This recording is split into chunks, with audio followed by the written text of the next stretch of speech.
बकेडा हो। हामी चाहिँ यो मुलकोट आइसक्यो है। भाइ र म यहाँ छ।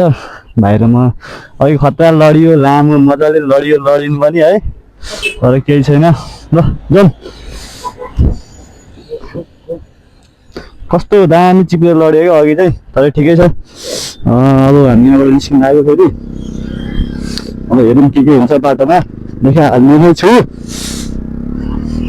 माइक साउन्ड कस्तो आइरहेको भन्नु पऱ्यो है, कमेन्ट हाल्नु पऱ्यो। बाटो चाहिँ यस्तै छ, अलिकति डरलाग्दो खालको बाटो छ। अनि त्यो जाँदैछु जान त।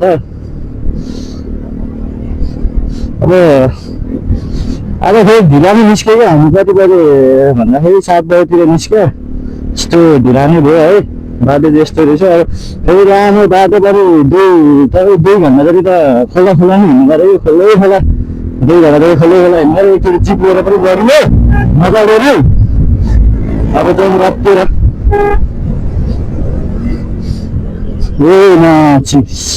कस्तो आएको यार। ठिक छ केही छैन। ल हामी चाहिँ यो के भन्छ टाढा नै आइसक्यो। यो खोलको निस्किन आइसक्यो हामी चाहिँ। अब ट्याक्क लगाएर बर्दिवास 90 किलोमिटर रहेछ है केटा हो। बर्दिवास 90 किलोमिटर भनेपछि गाह्रो। चर भन्दा पनि चाक चाहिँ भाइले दुखेछ है। भाइले पनि चाक दुखिरहेको भन्दैछ। अनि लडाइँ मजाले लड्यो। मैले त्यो हल्का खुट्टामा त्यो कोटाइदिएको त्यो केले स्ट्यान्ड केले त्यो होला। मेबी अब के हो त्यो थाहा छैन। जाउँ बिस्तारै अब आउनु अरे। ओ भ्यू चाहिँ यस्तो छ पाहाडीको है। भ्यू यस्तो छ। हामी चाहिँ त्यो के भन्छ त्यो कुन मन्दिर हो मलाई पनि थाहा भएन है। त्यो मन्दिर चाहिँ हामी गरिसकेर अब अलिक बेला आएपछि अनि भिडियो बनाउन मन लाग्यो। त्यही भएर भिडियो हान्दैको। तर साउन्ड कस्तो आउँछ है, भोइस कस्तो आउँछ त्यो कमेन्टमा भन्नु साउन्ड कस्तो आउँछ। खोइ यार ओभरटाकै गर्नु पुगेको के छ है।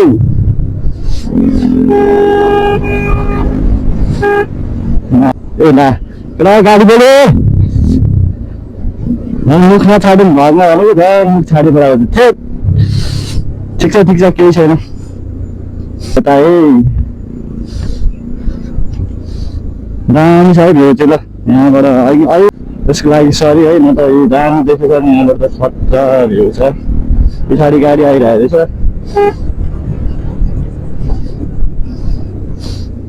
ढिला नै भइसक्यो। अलि 11 बजी आइसक्यो। कति बजी पुगिन्छ हामी थाहा छैन। 7 बजे नै हिँड्यो। धुलीसम्म आइपुग्दाखेरि 8 बजेको थियो। अब ढिला नै भयो आज निस्किनेर। अलिकति बिहान मर्निङमा बोकेर कलेज छोडिदिएँ। त्यसपछि अलिक ढिला नै भयो। ढिला नै निस्क्यो कि अहिले चाहिँ ठ्याक्क अब खुर्कुट कति किलोमिटर छ थाहा छैन। यहाँनिर अहिले देखेँ भने भन्छु म खुर्कुट कति किलोमिटर छ भनेर। बाटो दामी छ यहाँ। यो बाटो त एक्लै हिँड्नुपर्ने केटा। एक्लै यस्तो मजा आउँछ लङ सुताउनलाई। के गर्नु गाह्रो छ।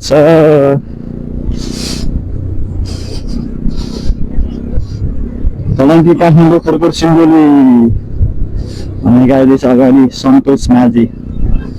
यहाँ त उता त घाम्नु पर्यो अब।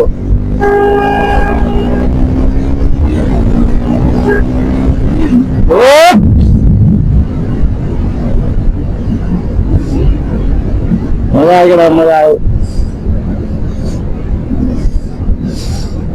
गौतम होटल बर्दिवासले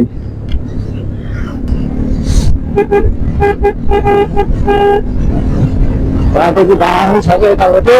के भन्छ रोसी खोलाको चाहिँ बाटोमा यस्तै भुट लाग्छ भने आममा चाक दुखाएर उठाएर यस्तो उठाउँछ साला चाकै दुख्छ यार। अहिले चाहिँ हामी यहाँनिर रोसी खोला कतै गयो। त्यो खोलाको बाटो चाहिँ त्यो अप्ठ्यारो बाटो कटेर हामी अगाडि नै आइसक्यो कि। खुर्कुट आइसक्यो होला। खुर्कुट होइन खै कता हो मलाई पनि थाहा छैन। कता हो मेरो जग्गा हो। अब कता पनि हो म चाहिँ हिँडिरहेको छ। कता हामी कति बजी देशको 2-3 बजीतिर पुगिन्छ होला है। 2-3 बजी चाहिँ पुगिन्छ होला सायद भनेको।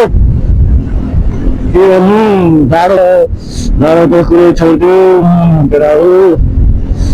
बाटो दामी छ बाटो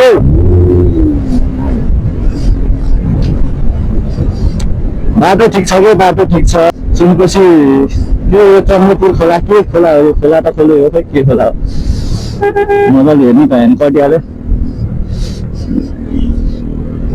बाटो दामी छ।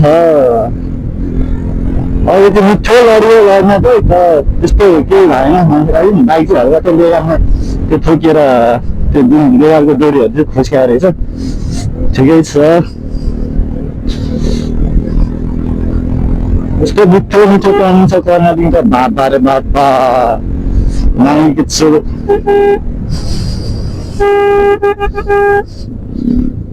मेरो त हरन नि फेरि ठिक छ कि यतिको हरन चाहिँ हाल्नुपर्छ है केटा हो यतिको हरन चाहिँ हालेर हिँड्नुपर्छ अनि मजा आउँछ के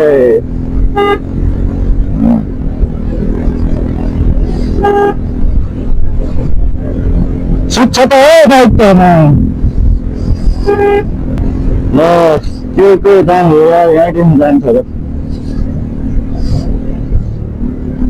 बाटो सानो भएछ अब ठुलो गाडी हालेपछि अनि त्यो उनी ठाउँ नहुने कि त्यही भएर अलिकति दाम भइरहेको छ यहाँनिर बाटो सानो छ नि त अब दुईवटा गाडी ठुल्ठुलो गाडी लङ हालिदिएपछि बाटो हुँदैन बाटो नभएपछि गाडी छिर्दैन कुरा त्यस्तो हो तर मैले त्यहाँ छिराउनु पर्ने हुन्छ नि बाटो सानो छ अनि जाऊ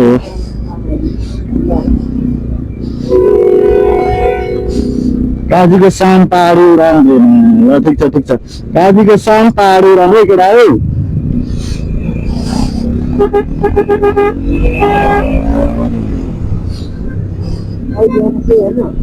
अहिलेको आउनुहोस् होइन यो अर्कै आउनुहोस् हो अहिलेको त अर्को कति ल एकछिन त्यो बस्नु होला नि है एकछिन बस्नु होला नि